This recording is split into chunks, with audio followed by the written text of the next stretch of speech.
Hey folks, welcome back to Statistics. This is section 8.4. Today we are going over types of errors, and we'll go over examples of those types of errors for both kinds of hypothesis tests with proportions and for means. All right, so first up, error types. So when we do these hypothesis tests, there's really two kinds of errors that can happen. We call them type 1 errors and type 2 errors. All right, so remember we have some null hypothesis, we have some alternative hypothesis. If the null hypothesis is really true, then what we should do is we should not reject it. We should fail to reject the null hypothesis, and that gives us the correct conclusion. All right, but sometimes we get just a bad sample due to something called sampling variation. So just by random chance, we could get a sample where we end up rejecting the null hypothesis. And that would be the wrong thing to do because the null hypothesis is true for this situation. So when we do that, that's called a type 1 error. So when the first hypothesis is true, that is a type 1 error. So here's the definition for it right here. Type 1 error, the null hypothesis is true, but the error that we make is that we reject the null hypothesis. All right, the other type of thing that can happen. So the other thing that can happen is what's true about the population is the alternative hypothesis could be the true hypothesis. And if that is the case, then the thing that we should do is we should reject the null hypothesis and go with the alternative hypothesis. That would be the correct thing to do. All right, but sometimes maybe we just get a bad sample due to sampling variation. We don't reject the null hypothesis when we should because the alternative is true, and that's called a type 2 error. So here it is, type 2 error right down here. The alternative hypothesis is true. We failed to reject the alternative hypothesis.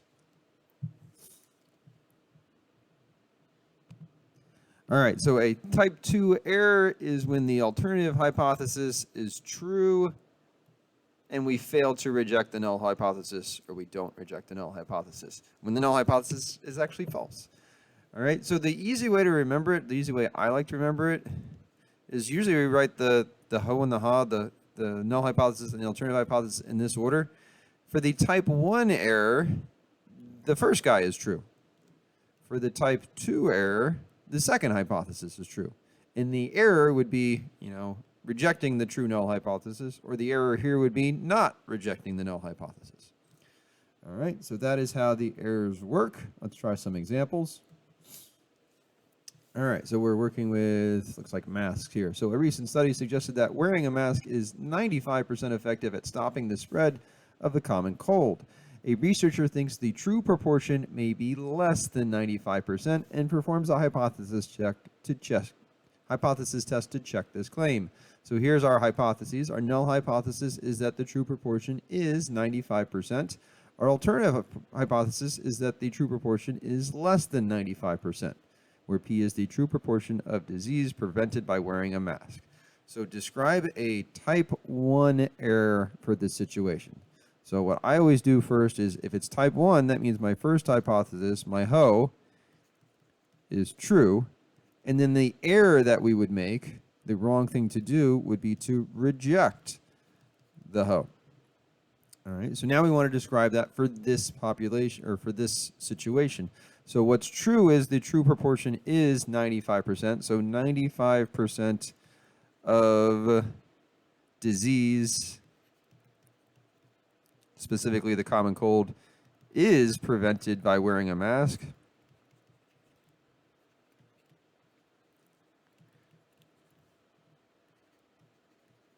So 95% of disease is prevented by wearing a mask. But we reject that. And we conclude the true proportion is, and we look at alternative. Alternative says less than.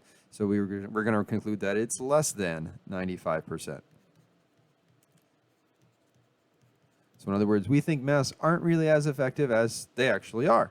So then maybe we wouldn't wear a mask when we probably should be wearing a mask. So that is how a type 1 error works for this situation. Next up, we'll take a look at a type 2 error. So again, what I always write first, type 2 error means our second hypothesis, our alternative hypothesis, our ha, is true. And the error that we would make is, well, we don't reject the ha, but we would fail to reject the ho. So we do not reject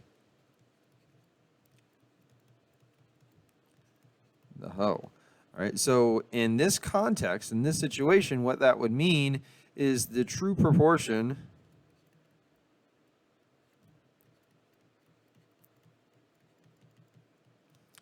of disease prevented by a mask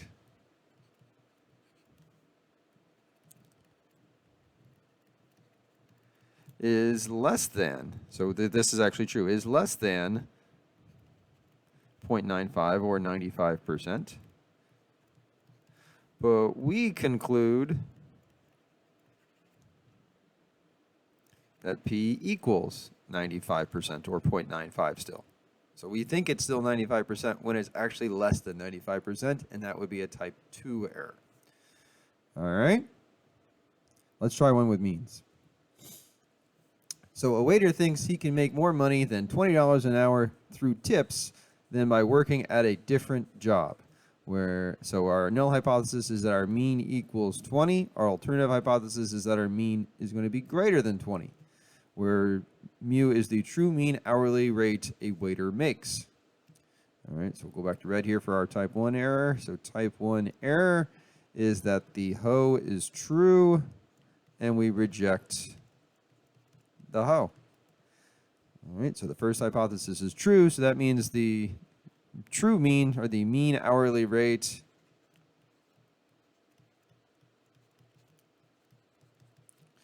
for the waiter is $20 an hour.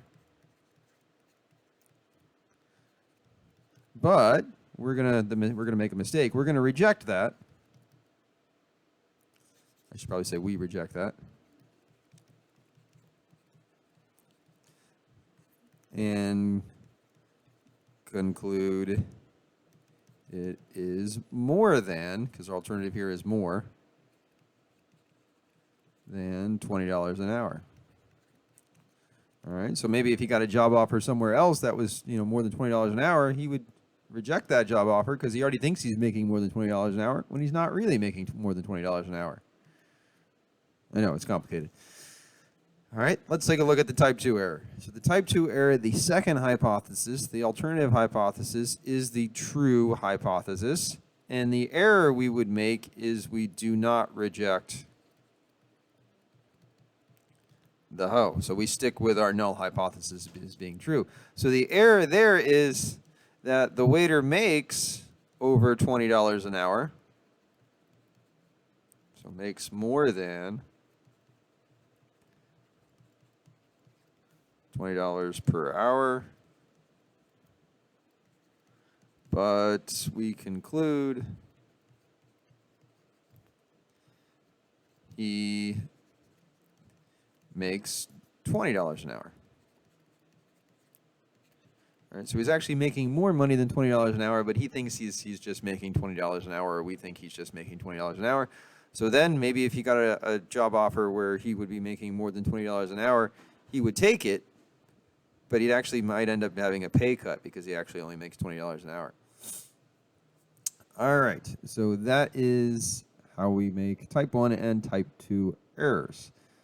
All right, so this can happen anytime we do our hypothesis test, anytime we come up with a conclusion, we could be making a type 1 or a type 2 error, so we have to keep an eye out for that.